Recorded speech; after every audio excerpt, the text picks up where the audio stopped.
Good morning बच्चों। B R school के इस यूट्यूब चैनल पर आप सभी का स्वागत है। तो देखो आज हम पढ़ेंगे पादप रेशे यानी रुई, जूट, मूंज, इन सब के बारे में आज हमें पढ़ना है। तो पहला है रुई या फिर कॉटन। तो देखो रुई है वो कपास पादप के फल से प्राप्त होती है और इसके फल है वो नींबू के आकार के जैसे होते हैं। जब ये फल जो यानी पक जाते हैं, परिपक्व हो जाते हैं, तब ये है वो उससे टूट जाते हैं और कपास तंतुओं से ढका हुआ बिनोला भी होता है, जिसे कपास बीज भी हमें कहते हैं। तो इन सब के बारे में आज हमें देखना है। तो देखो रुई, क्या आपने कभी तेल के लेपों के लिए बत्तियां बनाई, लैंपों के लिए बत्तियां बनाई हैं? इन बत्तियों को बनाने के लिए आप क्या उपयोग में लेते हैं? यानी जो तेल की जो लैंप है, उनकी जो बत्तियां बनाई जाती है, उनके अंदर क्या काम में लेते हैं? यानी रुई को काम में लेते हैं। इस रुई का उपयोग गद्दों, रजाई अथवा तकियों में भी किया जाता है। कुछ रुई लीजिए, इसे खींचकर पृथक कीजिए और इसके किनारों को ध्यान से देखिए।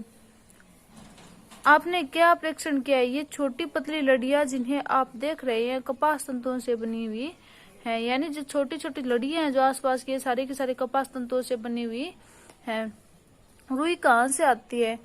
इसे खेतों में उगाया जाता है, यानी इसे खेतों में उगाया जाता है। साधारणतः कपास के पौधे वहां उगाए जाते हैं जहां की मृदा काली एवं जलवायु उष्ण होती है। यानी ये वो पौधे वहां उगाए जाते हैं जहां पे जो मृदा है वो काली और मृदा है वो जो जलवायु वो उष्ण होती है।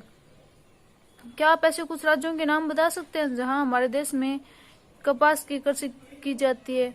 कपास पादप के फल यानी कपास पादप के जो फल है उनको कपास गोलक कहते हैं। लगभग नींबू की माप के होते हैं, नींबू के जितने होते हैं। पूर्ण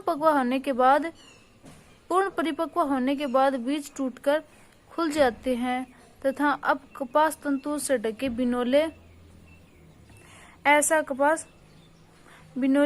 कपास बीज को देखा जा सकता है। यानी उस कपास तंतुओं से ढका हुआ बिनोला होता है जिसे हम कपास बीज भी कहते हैं।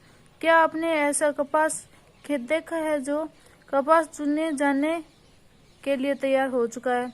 उसमें खेत कपास के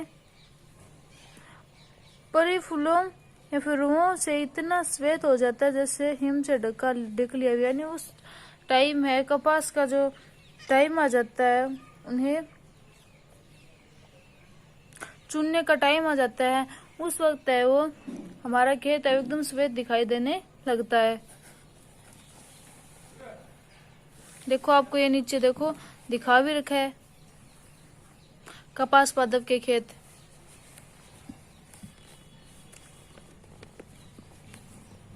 अब देखो इसके आगे से साधारणतः कपास बोलों के कपास को हस्तचयन प्रक्रिया के द्वारा प्राप्त किया जाता है। यानी इन कपास बोलों को हस्तचयन प्रक्रिया के द्वारा यानी हाथों के द्वारा इनका चयन किया जाता है। इसके पश्चात कपास से बीजों को कंकतन द्वारा पृथक किया जाता है। इस प्रक्रिया को कपास ओटना कहते हैं। पारंपरिक ढंग से कपास हाथों से ओटी जाती है, यानी कपास अब हाथों से ओटी जाती है। आजकल कपास ओटने के लिए मशीन का उपयोग भी किया जाता है। देखो ये इधर आपको दिखा रखा है कपास ओटना। अब देखो आगे हम देखेंगे जूट या फिर पटसन।